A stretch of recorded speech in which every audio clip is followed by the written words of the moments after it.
नमस्कार, आप देख रहे हैं खबर दोपहर। आपके साथ मैं हूं कृतिका चौबीसा। खबरों को विस्तार से जानेंगे। फिलहाल एक नजर अब तक की तमाम बड़ी खबरों पर।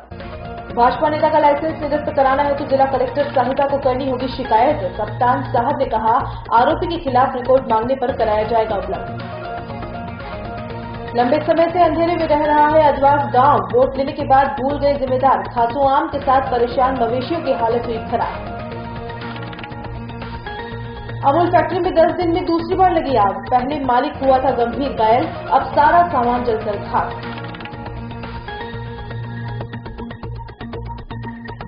और वृद्ध की हत्या के 5 दिन बाद भी आरोपियों तक नहीं पहुंच पाई जिले की खाकी।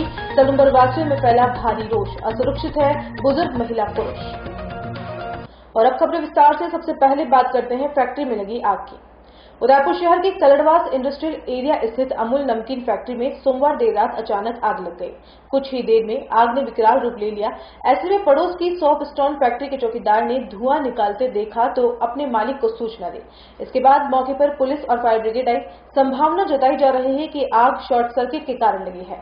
रात करीब 1:30 बजे से लगी आग पर अब पूरी तरह से काबू पा लिया गया है। रात भर में नगर निगम की 4 फायर ब्रिगेड 15 से 16 बार पानी भरकर मौके पर आग बुझाने पहुंची। इसके अलावा हिंदुस्तान जिंक की फायर ब्रिगेड को भी आग बुझाने के लिए मौके पर बुलाया गया। सुबह 6 बजे तक आग पर काबू तो पा लिया गया, लेकिन अंदर ही अंदर लकड़ियों से आग सुबह भी सुलग रही थी। फैक्ट्री पूरी तरह से जलकर खाक हो गई है। आपको बता दें कि इसके मालिक 10 दिन पहले फैक्ट्री में हुए ब्लास्ट के चलते अस्पताल में भर्ती है।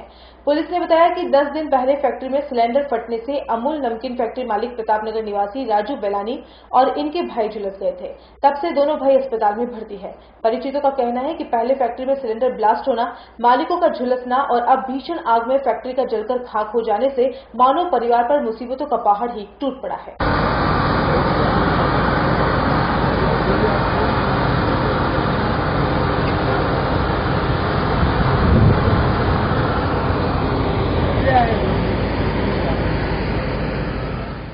उदयपुर के सराड़ा तहसील के अजवास गांव में पिछले कुछ महीनों से बिजली की बड़ी समस्या उत्पन्न हो रही है।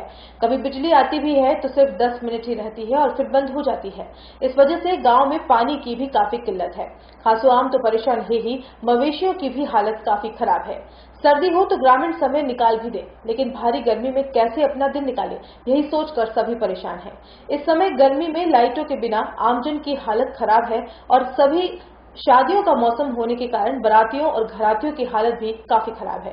वहीं ग्रामीणों ने कुछ दिनों पहले स्थानीय विधायक अमृतलाल मीणा को भी इसकी शिकायत की गई, लेकिन उन्होंने भी ग्रामीणों की शिकायत को दरकिनार कर दिया। वोट मांगने तो हर पार्टी का नेता इस गांव में कई बार आ गया और बिजली पूरी दिलाने का वादा भी किया, लेकिन चुनाव के बाद सभी इस गाँव को भूल गए। न की डिप्पी गिरी है, न की तंबा गिरा है, फिर भी हमारे गाँव में 10 दिनों से लाइट नहीं है। हम लाइट से जूझ रहे हैं। समस्या है हमारे गाँव में, जहाँ चोरों का आतंक है, फिर भी हम बड़ी निगरानी से पूरी रात जगकर हमारे घर की, हमारे गांव की हम रक्षा कर रहे हैं चोरों से।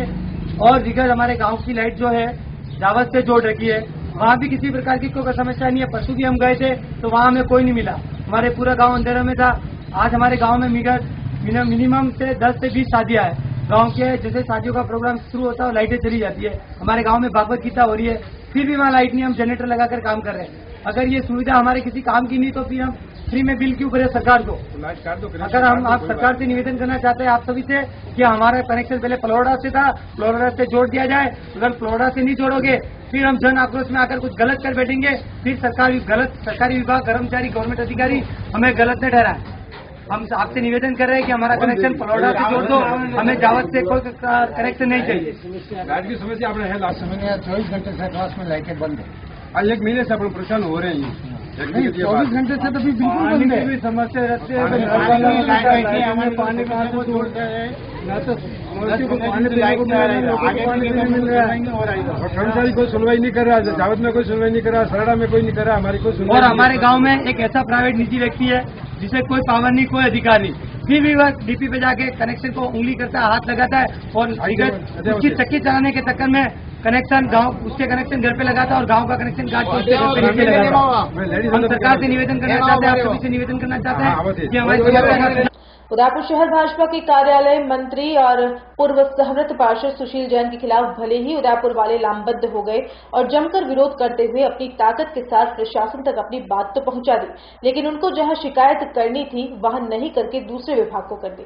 इस वजह से सुशील जैन के हथियार का लाइसेंस निरस्त नहीं हो पाया है। आपको बता दें कि शहर में घूमर गार्डन में शनिवार को 10:30 बजे बाद साउंड नहीं बजाने पर संचालक मदनलाल मेनारिया के साथ सुशील जैन सहित 3 लोगों ने बुरी तरह से मारपीट कर दी थी। बाद में 151 में पुलिस ने सुशील जैन और अन्य आरोपियों को हिरासत में ले लिया और जमानत के भारी विरोध के बावजूद भी रविवार शाम को सुशील जैन की जमानत हो भी गई। इस जमानत से गुस्साए ब्राह्मण समाज सहित शहरवासियों ने सोमवार को जिला कलेक्ट्रेट के बाहर जंगी प्रदर्शन कर सुशील जैन का लाइसेंस निरस्त करने की मांग की। वैसे यह ज्ञापन सभी को जिला कलेक्टर को देना था, लेकिन वह जिला पुलिस अधीक्षक को दे आए। हालांकि जिला पुलिस अधीक्षक ने सभी को आश्वस्त किया और एक बड़े अखबार में बयान भी दिए कि पीड़ित की चोटों के संबंध में मेडिकल बोर्ड गठित कर चिकित्सकों की राय के अनुसार कानूनी कार्रवाई की जाएगी। फिलहाल मामले की पूरी जांच उपाधीक्षक पूर्व को सौंपी गई है। हथियार का लाइसेंस निरस्त करना जिला कलेक्टर के अधीन है। वहां से आरोपी के विरुद्ध कोई रिकॉर्ड मांगा जाएगा तो उपलब्ध कराया जाएगा। पुलिस कप्तान का कहना अपनी जगह बिल्कुल सही है। उदयपुर वालों को लाइसेंस निरस्त करने की शिकायत जिला कलेक्टर साहिबा को करनी थी। खैर, वक्त तो अब भी है, एक बार शिकायत यहां भी की जा सकती है, फिर देखना दिलचस्प होगा कि लाइसेंस निरस्त होता है या नहीं। वैसे मंगलवार को उदयपुर साउंड एसोसिएशन के बैनर तले जिला कलेक्टर को ज्ञापन देकर मामले की कठोर कार्रवाई की मांग की गई। सभी का कहना था कि शहर की सभी वाटिकाओं और आयोजनों स्थल के बाहर सुप्रीम कोर्ट का आदेश चस्पा किया जाए, साथ ही सभी को पाबंद भी किया जाए कि 10:30 बजे बाद साउंड नहीं बजना चाहिए। अगर कार्रवाई भी होती है तो साउंड संचालक या वाटिका संचालक के खिलाफ ये न्यायोचित नहीं है। कार्रवाई तो आयोजनकर्ता पर होनी चाहिए। हम सब साउंड संचालक आज कलेक्टर परिसर में कलेक्टर साहब के यहाँ एकत्रित हुए हैं। अभी कुछ दिन 3 दिन पूर्व हमारे मित्र मदन जी मेनारिया के साथ पार्टी वालों ने प्राणघातक हमला किया। वहाँ पर उनको काफी चोट आई और आग के पास उनके बहुत चोट आई है। 2 दिन पूर्व हमारे मित्र प्रेम जी के यहाँ पे भी ऐसा कांड हुआ और हम नहीं चाहते कि ऐसा बार बार हो गए। हम साउंड वाले चाहते हैं कि 10 बजे साउंड बंद हो जाए, बट पार्टी वाले गार्डन वाले वो हमें दोस्त जमाकर बार बार साउंड चलाने के लिए बोलते हैं और लेट तक साउंड चलाने के लिए बोलते हैं। ठीक है, अतः सभी से निवेदन है कि सभी को पाबंद किया जाए, क्लाइंट को पाबंद किया जाए, गार्डन वालों को पाबंद किया जाए, साउंड 10 बजे यथाशीघ्र बंद कर दिया जाए ताकि सभी को इससे सुविधा हो, आगे कुछ भी हानि नहीं हो। धन्यवाद। जिले के सलूम्बर कस्बे में पैलेस रोड स्थित पासवानों की हवेली के मालिक 88 वर्षीय वर्दीचंद जैन की हत्या के 5 दिनों बाद भी अज्ञात हत्यारों तक पुलिस नहीं पहुंच पाई है। वहीं पूरे कस्बे में दहशत का माहौल बना हुआ है। आपको बता दें कि शुक्रवार को वर्दीचंद जैन के हाथ पैर बांधकर हत्या के बाद घर का कीमती सामान भी बदमाश लूट कर ले गए थे। वहीं 5 दिनों बाद भी हत्या का खुलासा नहीं होने पर सकल जैन समाज में रोष व्याप्त है। मंगलवार को समाज की ओर से मुख्य सेवक के नाम समाज के लोगों द्वारा उपखंड अधिकारी प्रकाश चंद्र रेगर को ज्ञापन सौंपा गया। ज्ञापन में शिकायत की गई थी कि पुलिस प्रशासन ने इस नृशंस हत्याकांड में जांच बहुत धीमी गति से की है, जिसकी वजह से घटना के 5 दिन बाद भी पुलिस प्रशासन हत्या करने वाले बदमाशों का पता नहीं लगा पाई है। खाकी की लापरवाही से सलूम्बर की जनता में भारी आक्रोश व्याप्त है। सलूम्बर के सारे ही बुजुर्ग इस घटना के बाद खुद को असुरक्षित महसूस कर रहे हैं। आपको बता दें कि हत्या के बाद कस्बे में पुलिस की सजगता देखकर सभी को लग रहा था कि हत्या का खुलासा चंद घंटों में ही हो जाएगा, लेकिन 5 दिन बाद भी अभी तक सुराग नहीं मिलने से सभी खुद को ठगा ठगा सा महसूस कर रहे हैं। 12 बजे की घटना है। माहेश्वरी नोरे के पास में श्री वीरचंद जी हीरावत का मकान है, वहाँ पर वे अकेले रहते हैं। 2 मई की रात्रि को समथिंग 2 बजे के टाइम पर कुछ हमलावरों ने उन पर हमला करके हाथ पैर बांधकर उनकी हत्या कर दी है। हत्या का खुलासा सुबह हमें जानकारी मिली, उसके बाद में प्रशासन भी आया हमारे पास में। पूरी छानबीन करने के बाद भी हमें आज तक कोई सुराग नहीं लगा हुआ। इसके बारे में पूरी जैन समाज आक्रोशित है। आज 5 दिन हो गए, अभी तक किसी चीज का सुराग नहीं मिला है और प्रशासन भी पूरा सहयोग करिए, लेकिन अभी उनके हाथों में अपराधी पकड़ में नहीं आए। इसको लेकर आपने ज्ञापन दिया आज? हाँ, इसको लेकर आज हमने यहाँ ज्ञापन दिया है।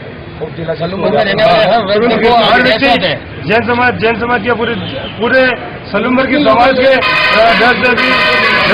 डर से रह रही है। उनको इतना डर हो गया कि हमारे साथ भी ऐसी कोई घटना हो सकती है। लोग सहमे हुए 90% लोग हमारे बाहर रहते हैं। उचित कार्रवाई करा के हमें भरोसा दिला और तुरंत उनको गिरफ्तार कराया जाए। भविष्य में उदयपुर शहर के भाजपा महामंत्री मोतीलाल डांगी की मुश्किलें थमने का नाम नहीं ले रही है। एक तरफ बेटा फरार है, वहीं दूसरी तरफ मकान भी हाथ से गया। सोमवार को फिर से उनके दुर्गा नर्सरी रोड स्थित मकान को बैंक ने सीज कर दिया।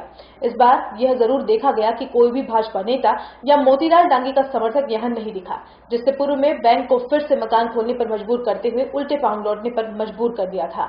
आपको बता दें कि पूर्व में जब बैंक के सीज की कार्रवाई की गई और इसी दौरान जिस तरह से अलादीन के चिराग में से जिन्न निकलता है, सीलबंद मकान में से मोतीलाल डांगी निकल आए और पूरा मामला बैंक कर्मियों की कार्यशैली पर गिर गया। पूरे शहर में मोतीलाल के मकान में ही बंद होने की चर्चाएं होने लगी। सारे ही भाजपा के कद्दावर लोग उनके घर के बाहर जमा हो गए। पुलिस मौजूदगी में ताला तोड़ा गया और बैंक कर्मियों की सीज की कार्रवाई भी स्थगित हो गई। 2 साल पहले बैंक का बकाया ऋण 3.5 करोड़ था, जो अब 4 करोड़ के ऊपर पहुंच गया। लगातार बैंक की ओर से नोटिस मिलने के बाद भी मोतीलाल डांगी की ओर से बैंक में ऋण की राशि को जमा नहीं कराया गया, जिसके चलते इस कार्रवाई को अंजाम दिया गया। IDFC फर्स्ट बैंक की ओर से पहुंचे अधिकारियों के साथ भोपालपुरा थाना पुलिस के साथ साथ अतिरिक्त जाब्ता भी मोतीलाल डांगी के घर पहुंचा। वहां पर होने वाली सीज की कार्रवाई में किसी तरह की परेशानी नहीं हो, इसके लिए पुलिस के जवानों को तैनात किया गया। बैंक कर्मियों ने करीब 1 घंटे तक मोतीलाल डांगी का इंतजार किया। बाद में जैसे ही मोतीलाल डांगी अपने घर पहुंचे तो उन्होंने ताला खोलकर अधिकारियों को अंदर आने दिया और बैंक के अधिकारियों ने एक-एक कमरे पर ताला लगाते हुए सील चिट किया। आपको बता दें कि कुछ दिनों पूर्व डांगी का बेटा चरस मामले में पकड़ा गया था, लेकिन उस दौरान वह पुलिस को गच्चा देकर भाग छूटा था, जो कि अभी तक फरार चल रहा है। ऐसे में मोतीलाल डांगी के बेटे हर्षित को पुलिस अभी तक पकड़ नहीं पाई है या पकड़ना नहीं चाहती है। यह सवालिया निशान शहर में चर्चा बना हुआ है। वहीं सोमवार को हुई सीज की कार्रवाई के बाद बैंक अधिकारी और मोतीलाल डांगी के बयान भी विरोधाभासी थे। ट्रिब्यूनल हाई कोर्ट राजस्थान में मुझे 31 मई तक का टाइम दे रखा है और आज इन्होंने उस हाई कोर्ट को नहीं मानते हुए आज इन्होंने कार्रवाई की, पोजीशन लिया। कोई बात नहीं, 31 तारीख हम कोर्ट में देंगे। आगे आपका क्या स्टेप है? जो मेरे लॉयर कहेंगे इसमें मैं कुछ अनभिज्ञ हूँ, लॉयर कहेंगे इसलिए मैंने इसको पीसफुली पोजीशन दे दिया और आए तो दे दिया। लॉ एंड ऑर्डर बना रहे उसके तहत। बाकी आपके सामने आप बता लीजिए, इसकी 31 तारीख स्पष्ट शब्दों में लिखी हुई है कि ट्रिब्यूनल कोर्ट ने 31 मई 2019 तक का टाइम दे रखा है। के अनुसार इसके अंदर प्रॉपर्टी के वापस हमने पोजीशन ले लिया नियम अनुसार कोर्ट के आदेश के अनुसार इसको पोजीशन। क्या मामला था ये? सर, मोतीलाल डांगी जी का हमारी बैंक से लोन लिया हुआ था, जिसका ये काफ़ी समय से भुगतान नहीं कर रहे थे। हमने इस प्रॉपर्टी का 2017 में भी पोजीशन लिया था, मगर इन्होंने उसका ट्रेसपास कर दिया था। इसके बाद में ये मामला कोर्ट में जा चुका था। माननीय कोर्ट ने DRT ने इसमें आदेश जारी किया और आदेश जारी करके मोतीलाल डांगी जी को बताया कि आप ये पोजीशन शांतिपूर्वक फाइनेंस कंपनी को बैंक को दे दीजिए, मगर ऐसा नहीं होने पर उन्हें हमें आदेश किया कि आप पुलिस जाब्ता लेकर के आप इस प्रॉपर्टी का पोजीशन ले लीजिएगा। तो उसी के अनुसार, उसी आदेश के अनुसार हमने माननीय SP साहब से रिक्वेस्ट करी कि हमें जाब्ता उपलब्ध कराएं। उन्होंने हमें पूर्ण सहयोग करके हमें जाब्ता उपलब्ध कराया और हमने आज इस प्रॉपर्टी का कितने का ऋण था ये? सर, इसमें जो सर्टिफिकेट के का जो हमने नोटिस निकाला था उसमें 3 करोड़ 58 लाख रुपए की रकम बाकी थी। इसके बाद में जो ब्याज लगा वो अलग है। अच्छा, ये कोर्ट का आदेश मतलब कि ये था कि 31 मई तक इनको वो था, लेकिन फिर भी आपने पहले पोजीशन ले लिया? नहीं सर, कोर्ट के आदेश की अवहेलना मैं ना तो मैं कर सकता हूँ ना वो कर सकते हैं। आप आदेश की कॉपी देख लीजिएगा और जांच लीजिएगा। उसको मिसरिप्रेजेंट कर रहे हैं, वो गलत तरीके से प्रेजेंट कर रहे हैं। आप उस आदेश को पढ़ेंगे तो इसमें ऐसा कहीं कुछ भी नहीं लिखा। और खबर दोपहर में यहाँ रुकेंगे एक ब्रेक के लिए। आप देखते रहिए Udaipur news.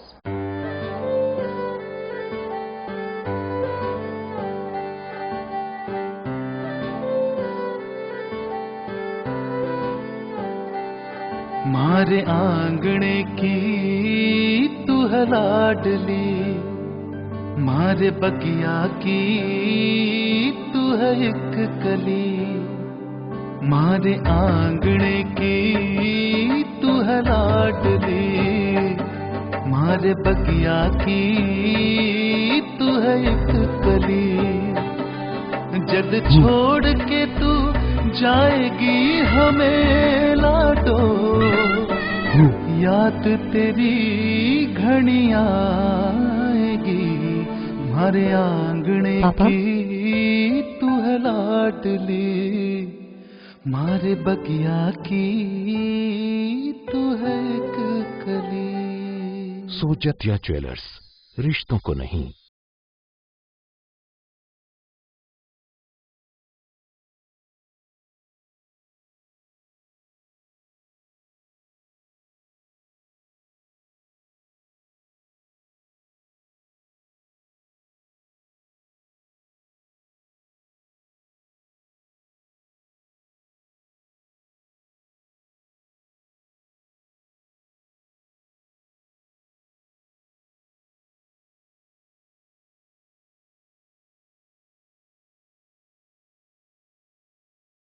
Guaranteed global exposure. International exposure of Peden Township in Thailand, Malaysia, Mauritius, Singapore and Canada. It's the first institute of Udaipur which provides international hospitality courses and is affiliated to Pathum Thani University of Thailand. So join Udaipur Institute of Hotel Management.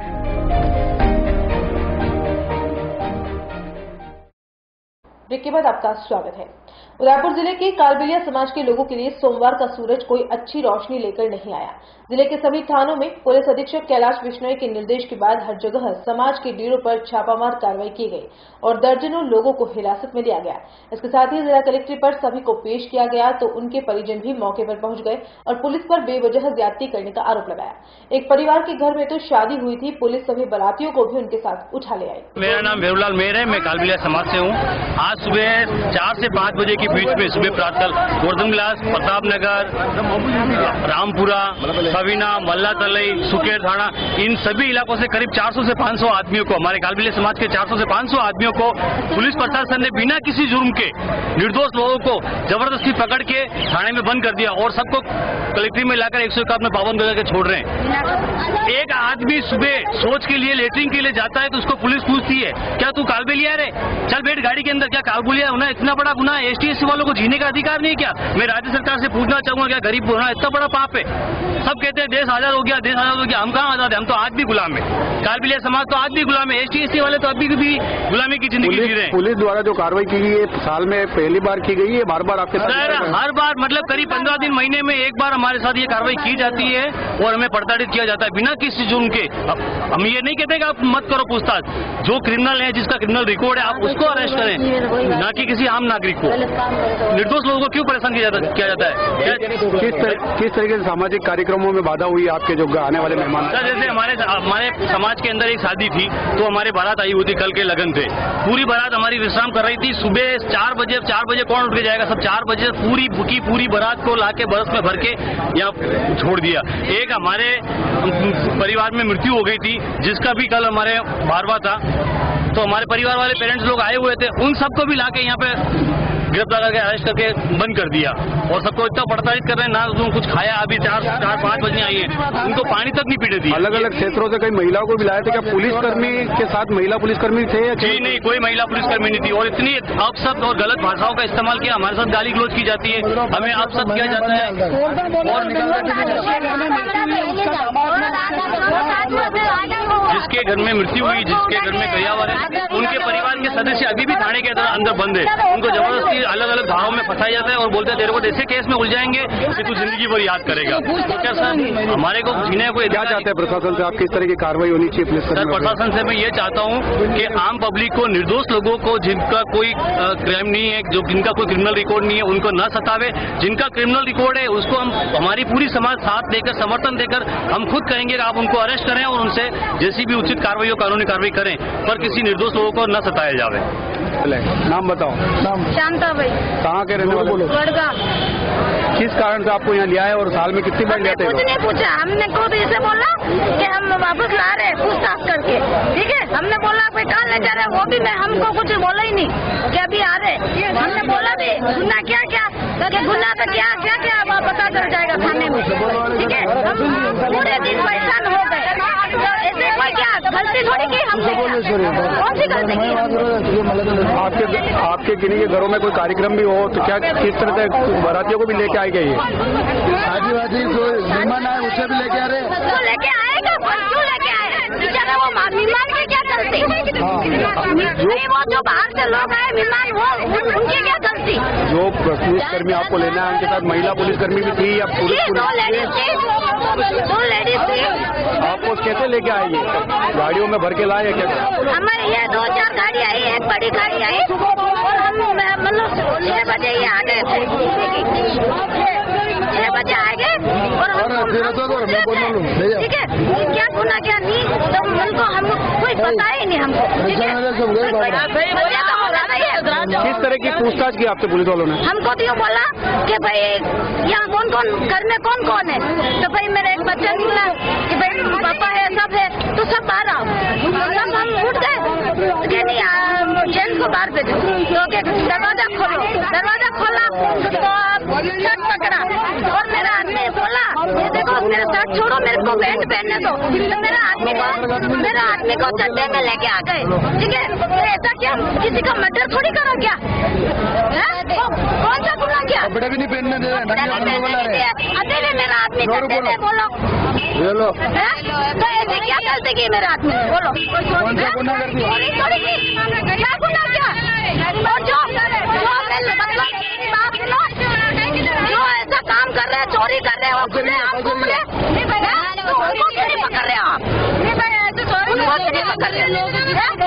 क्या चाहते हो आप प्रशासन से? क्या चाहते हो प्रशासन से? क्या चाहते हो? किस तरह के क्या चाहते हो कि भाई आपको पुलिस के ऊपर कार्रवाई होनी चाहिए? पुलिस के ऊपर दिन भर हम आपको कैसे आते हैं, बच्चे लेके इसे छोटे छोटे बच्चे लेके आज दिन भर परेशान हो गए। यहाँ पैसे तो नहीं और देने पड़ गए। यहाँ थाने में किसी कार्रवाई होनी चाहिए। मैं तो ये कहती हूँ कि कार्रवाई होनी चाहिए, बस ऐसा हम पे जुल्म नहीं होना चाहिए। शहर में अपराधों पर रोकथाम लगे, इसके लिए जिला पुलिस समय समय पर अभियान चलाकर अपराधियों की धरपकड़ करती है। ऐसे में सोमवार अल सुबह भी जिले के सभी थाना क्षेत्रों में यह कार्रवाई की गई। सूरजपोल थाना पुलिस ने भी रेलवे स्टेशन के सामने स्थित कच्ची बस्ती में रह रहे कुछ लोगों को हिरासत में लिया। इस मामले में इन लोगों के परिजन सूरजपोल थाने पहुंच गए और अपना विरोध जताते हुए कहा कि उनके परिवार के लोगों को बेवजह मुंह अंधेरे उठाकर उन्हें थाने ले आए। ऐसे में पुलिस की तानाशाही को कब तक सहन करेंगे? यही नहीं, इन लोगों का कहना था कि मजदूरी करके पुरुष पूरे परिवार का भरण पोषण करते हैं, निर्दोष लोगों को बेवजह पकड़ना कहां तक सही है? हम सुबह सोए थे, 4 बजे आके हमको इतना परेशान किया पुलिस वाले ने कि हमारे बच्चे रोने लग गए। सारा दिन से रोटी नहीं खाई हमारे बच्चे ने, बहुत रोया है। आज तो बहुत परेशान हो गए। क्या बोले थे पुलिस वाला? क्या बता ही नहीं रहा है कि क्या हुआ था, कुआ कैसे हो रहा था। वो उठा के गाड़ी में भर के ले गए सबको। सुबह कितने बजे आए थे? 5 बजे आए थे। कितने लोग को लाए? पूरी गाड़ी आई थी बड़ी, इसमें डाल के ले गए। सुबह 5 बजे आके कमर को लात दे के ठोकने लगे। मैंने कमर खोला, आके सीधा उठाया। मेरा घर वाला बीमार है, 15 साल से दवाई ले गए और मेरे साथ लड़कियां है, लड़का नहीं है और इसको पकड़ के बीमार को ला के रख दिया इसके अंदर। क्या काम करते हैं आप? हम तो झोला बेच रहे। पहले का कोई आपराधिक रिकॉर्ड है? कुछ नहीं, कुछ बोला नहीं। मैंने बोला क्यों ले जा रहे थे कि बाद में बताएगी। अभी खमीज भी नहीं पहनने दिया इनको, फिर बताएगा। हाँ, खमीज भी नहीं पहनने दिया और दवाई खा रहे। इनका कुछ हो जाएगा, कुछ नहीं होगा। कैसे ऐसे पकड़ के लाके बिठा दिया। सुबह सो रहे थे 4 बजे घर पे, पापा भैया सो रहा था, उसको ले गए तो पापा आए, क्यों ले गए भाई? तो बोल रहे कि आप भी चलो। लुंगी पहनी थी तो भी उठा के ले गए, बुशर्ट भैया ने नहीं पहना था तो भी, और एक लात मार के कमार तोड़ दिया मेरे घर का। और मेरे नाबालिग भैया है ना, उनको भी ले गए। अभी 16 साल का भी नहीं हुआ, उनको भी पकड़ के ले गए। आए दिन मेरे पापा हैंडीक्राफ्ट का काम करते हैं, भैया काउंटर बनाता, शरीफ धंधा करते, खाने नहीं देते। हर महीने ऐसा करते, हर महीने 20-25 जने को पकड़ के ले जाते और अंदर आके 26 जनवरी के दिन भी आके पकड़ के ले गए। हमारे 25 से 20 लड़के लेके पूरे थाने की सफाई करवाई इन्होंने, तो भी हमने जाने दिया कि नहीं, हाँ भाई कुछ तो होगा, पर कोई अपराध नहीं है। उसके अलावा भी ले जाते। बड़ी बड़ी कॉलोनी में जाओ ना, क्या हमारी बस्ती में सारे चोर लुच्चक के हमारी बस्ती में रहते हैं क्या? देखिए, आज सवेरे शिवाजी नगर के सामने रेलवे स्टेशन बस्ती से पुलिस ने कोई कार्रवाई की है और बेतरतीब तरीके से बिना किसी कानूनी आधार के, बिना किसी विधिक प्रक्रिया के जबरदस्ती घरों से लोगों को निकाल के गाड़ी में भर के यहाँ लेके आए। और सीधा सा कहना है मेरा कि ये अपनी नाकामियों को छुपाने के लिए पुलिस वाले गरीब लोगों को, ईमानदार लोगों को, निर्दोष लोगों को फंसाते हैं। और आज कई सारे लोगों को हम यहाँ आए और हमने बात भी की और ऐसा ऊपर से आदेश आना बता रहे हैं कि अभियान चल रहा है और एसपी ऑफिस से अभियान के नाम से ये सब कार्रवाई हुई है। वास्तव में तो पुलिस अपनी नाके में छुपा रही, चोरों को पकड़ नहीं पा रही है। और चूंकि एक बस्ती में सब गरीब लोग हैं और पढ़े लिखे नहीं, अशिक्षित लोग हैं, इसलिए पुलिस एक साथ 60-70 लोगों को पकड़ के लाई ताकि इनकी फॉर्मेलिटीज पूरी कर लें और आगे बता दें कि हमने 60-70 लोगों को उदयपुर शहर में पकड़ के कार्रवाई करी। हम यहाँ हमारे जेठ जी के घर पे आए थे, फिर सुबह वो आए और मेरे जेठ जी को पहले लेकर गए, फिर इसके पापा को लेकर गए और पूछने पर कुछ बताते नहीं, क्यों लाए क्यों नहीं, कुछ जवाब नहीं देते हैं। हम गांव गए थे माता जी का दर्शन के लिए, वहाँ से कल रात को ही आए हैं। चौबीसा समाज भिंडर के तत्वावधान में सोमवार को 5 दिवसीय महोत्सव का श्री गणेश किया गया। नगर के आराध्य देव नरसिंह भगवान के प्रकटोत्सव नरसिंह चतुर्दशी के उपलक्ष्य में इस महोत्सव का आयोजन किया जा रहा है। सोमवार को सुबह पंडितों द्वारा नरसिंह भगवान का रुद्राभिषेक किया गया, वहीं 24 घंटे का अखंड रामायण पाठ भी शुरू कर दिया गया। आपको बता दें कि पिछले 10 दिनों से चौबीसा समाज के युवा इस कार्यक्रम को सफल बनाने में दिन रात लगे हुए थे। महोत्सव के पहले दिन श्रद्धालुओं की उत्सुकता देख सभी युवकों में चेहरे खिल उठे। अखिल भारतीय अमेठा ब्राह्मण समाज की ओर से सोमवार को सामूहिक विवाह का आयोजन किया गया। इसमें पूरे प्रदेश से समाज के 17 जोड़े परिणय सूत्र में बंधे। आपको बता दें कि समाज की ओर से पहली बार सामूहिक विवाह का आयोजन किया गया है। गारियावास स्थित सब सिटी सेंटर में हुए सामूहिक विवाह में समाज और शहर के प्रबुद्ध जनों की ओर से सभी जोड़ों को आशीर्वाद प्रदान किया गया। इस दौरान नेता प्रतिपक्ष गुलाब चंद कटारिया भी पहुंचे थे। समाज के जिम्मेदारों का उद्देश्य यह था कि अमीर हो या गरीब, समाज के सभी लोगों को एक मंच पर लाया जाए और सामूहिक विवाह में अधिक से अधिक जोड़े हो ताकि समाज में समानता आ सके। उदयपुर जिले के मावली कस्बे में एक शख्स की मृत्यु के बाद परिजनों पर दुखों का पहाड़ तो टूटा है, लेकिन हालत तो तब और खराब हो गई जब मृतक के नाम की जमीन के एक बेशकीमती टुकड़े पर काबिज होने कोई और धमका। जमीन भी वो जिस पर पहले से ही मावली न्यायालय ने स्टे दे रखा है। आपको बता दें कि पीड़ित की करीब 1.5 बीघा जमीन मावली मेन रोड पर स्थित है और उसके मुख्य मार्ग वाले 1200 स्क्वायर फीट भूखंड पर फर्जी रजिस्ट्री करवाकर पन्नालाल डांगी ने किशनलाल भील के नाम करवा दी।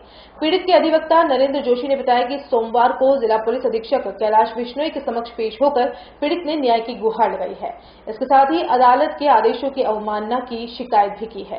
साथ ही श्री जोशी का यह भी कहना था कि अगर रजिस्ट्री का या भूखंड का बेचान भी हुआ है तो कहीं न कहीं परिजनों को कुछ तो पता चलता।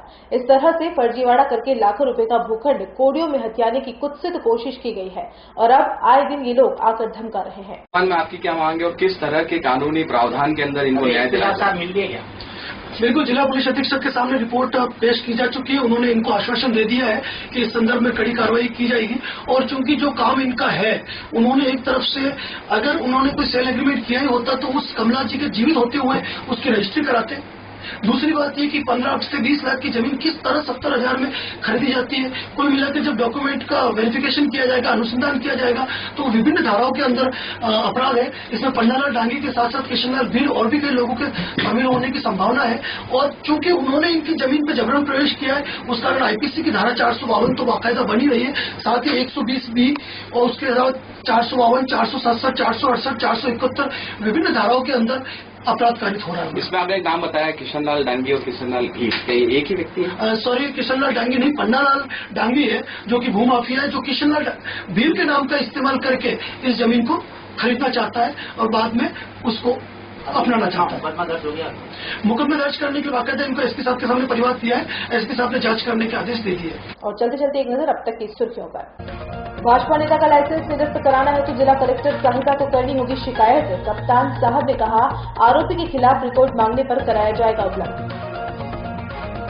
लंबे समय से अंधेरे में रह रहा है अजवास गांव, वोट लेने के बाद भूल गए जिम्मेदार। खासों आम के साथ परेशान मवेशियों की हालत हुई खराब।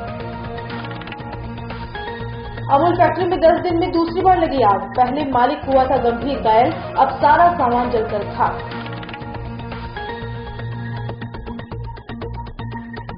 और वृद्ध की हत्या के 5 दिन बाद भी आरोपियों तक नहीं पहुंच पाई जिले की खाकी। सलूम्बर वासियों में फैला भारी रोष। असुरक्षित है बुजुर्ग महिला पुरुष। खबर दोपहर में फिलहाल इतना ही। अभी दीजिए इजाजत। नमस्कार।